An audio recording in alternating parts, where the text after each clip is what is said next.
Terminou o debate da Globo, eu não preciso e não devo, a esta altura, cometer o atrevimento de fazer um juízo para impor a quem assistiu ao debate, fazer um juízo, que é o meu pessoal, virar o juízo transferido, o julgamento transferido para todos aqueles que assistiram a esse debate. Mas eu tenho a minha impressão, eu tenho a minha percepção, eu tenho a minha avaliação e tenho o meu senso crítico para poder realmente julgar as pessoas que estavam ali momentaneamente hoje na condição de candidatos ou candidatas à presidência da República. O que eu achei de um modo geral? Achei um debate que, para mim, revelou algumas coisas que eu considero confirmatórias do que eu já achava. Vou começar pela figura do padre Kelmo. O padre Kelmo é uma pessoa bem intencionada, para mim, a minha visão.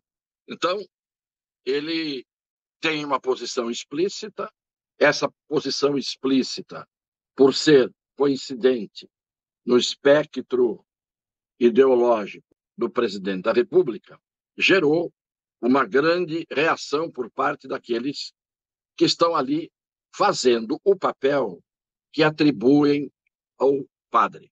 O padre é considerado uma pessoa que está ali para fazer o jogo do presidente da República. Os outros todos estão ali para fazer um jogo contra o presidente da República, porque ali, no fundo, todos poderiam, se ficassem sobrando dois, daqueles que aparentam ser os mais bonzinhos, um comeria o outro, se sobrassem apenas dois. O padre Kelman é uma pessoa que coloca explicitamente a sua posição e diz com todas as letras: aqui tem 5 contra 2. Os outros parecem todos independentes, solitários e livres de qualquer tipo de rédea, quando, na verdade, o que a gente vê é que eles só se dão as mãos quando o tema de um e de outro converge para o ataque ao presidente da República. O Ciro Gomes, para mim, hoje foi uma decepção, até um determinado momento, porque ele não estava no seu equilíbrio emocional, provavelmente pelo primeiro embate que teve com o presidente Lula no começo. Ele ficou um pouco desequilibrado, do mesmo jeito que o presidente Lula também ficou, perdeu as estribanas com o padre e fez ofensas ao padre, que mesmo sem o microfone, nós pudemos ouvir. Esse tipo de entrevero, de choque, de conflito, gera muitas vezes a perda parcial do equilíbrio e da lucidez. As duas mulheres, a Soraya quebrou-se como um copo que cai no chão e se fragmenta no momento em que o presidente da República mostrou os pedidos que ela fez por ofício de cargos. É caso típico da criatura que se volta contra o Criador. Ela é muito teatral, ela fala como se estivesse num palco, faz caras e bocas. Por isso que as duas mulheres candidatas não evoluíram nas pesquisas até agora. Porque as pessoas que assistem sabem quem vende utopias. A Simone Tebet é a mais experiente e, portanto, a menos confiável do ponto de vista das promessas que ela faz. Eu acho um pouco forçado determinadas mulheres fazerem uma autoproclamação de eficiência, invocando a condição de serem mulheres e mães. Quem pode falar amanhã sobre a eficiência de quem foi uma boa mãe e, em razão disso, foi uma pessoa meritória? São os filhos. O que eu quero dizer era muito mais fácil, e isto é que ninguém para pensar, a essas duas senadoras da República trazer projetos de lei aprovados, projetos de lei em andamento.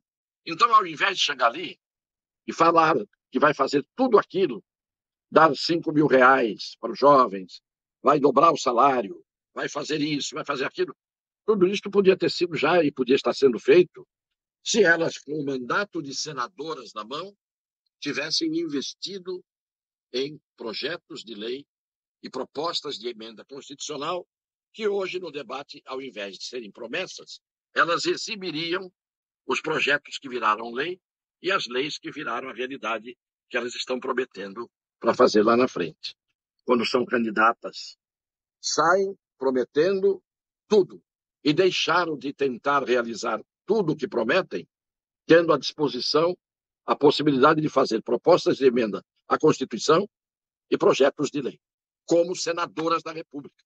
O presidente Bolsonaro pisa e repisa no argumento sempre válido, evidentemente, para a circunstância em que ele está nesta campanha, que é consequência de 4 anos de espancamento por parte da mídia e por parte de muitos políticos em mandato ou em busca de mandato.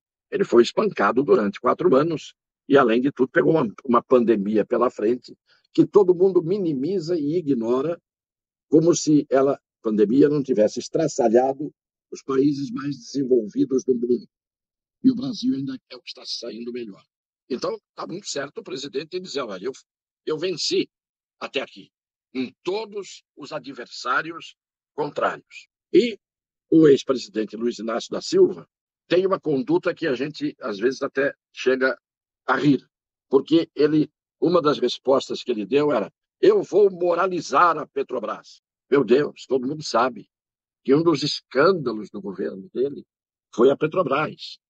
Ele teve 8 anos para moralizar a Petrobras e, com a influência dele, ele poderia ter feito a Dilma Rousseff, presidente Dilma Rousseff, ter moralizado a Petrobras. Ao contrário, a Petrobras foi um dos rombos deixados pelo governo do PT, e isto não era apenas a Petrobras, com vários setores da atividade do governo. E hoje o presidente aparece como um moralista. O ex-presidente aparece como alguém que vai dar um combate à corrupção como se ela nunca tivesse havido e como se não tivesse sido, no governo dele, o clímax da corrupção. E aí ele se diz absolvido, e isto que ele diz, ele sabe, está instruído para dizer isso, uma grande parte do povo acredita, mas ele se diz absolvido quando, na verdade, ele não foi absolvido, em hipótese nenhuma. Ele foi condenado, e condenado por 9 juízes em 3 instâncias diferentes. A única coisa que se disse é que tudo que se apurou naquele processo, as provas, essas provas ser produzidas em Brasília, não em Curitiba. Como se as provas deixassem de comprovar a corrupção mudando de cidade. E ele aparece hoje dizendo que ele foi absolvido e que vem para moralizar as estatais. As estatais que estavam todas no vermelho, os bancos estatais, os bancos públicos que estavam rendendo muito menos, ele simplesmente desconhece isso, ignora isso, e diz que ele vai fazer o que já está feito. Então, eu acho que o debate não foi um debate brilhante, não foi um debate empolgante, foi um debate em que muita coisa que aconteceu não é novidade nenhuma, nem seria a Rede Globo, nem o senhor William Bonner, que poderiam pretender que na antivéspera da eleição, porque ali é a Globo, as regras têm que ser cumpridas e todo mundo tem que falar manso, quando, na verdade, esta polarização vem durante toda uma campanha com a cumplicidade do Supremo Tribunal Federal, do Tribunal Superior Eleitoral, da grande parte da mídia, inclusive da Rede Globo, espancando o presidente da República como um candidato. Por que o candidato deveria chegar ali com asas de anjo tocando harpa? Então, é isso que as pessoas precisam, às vezes, prestar atenção.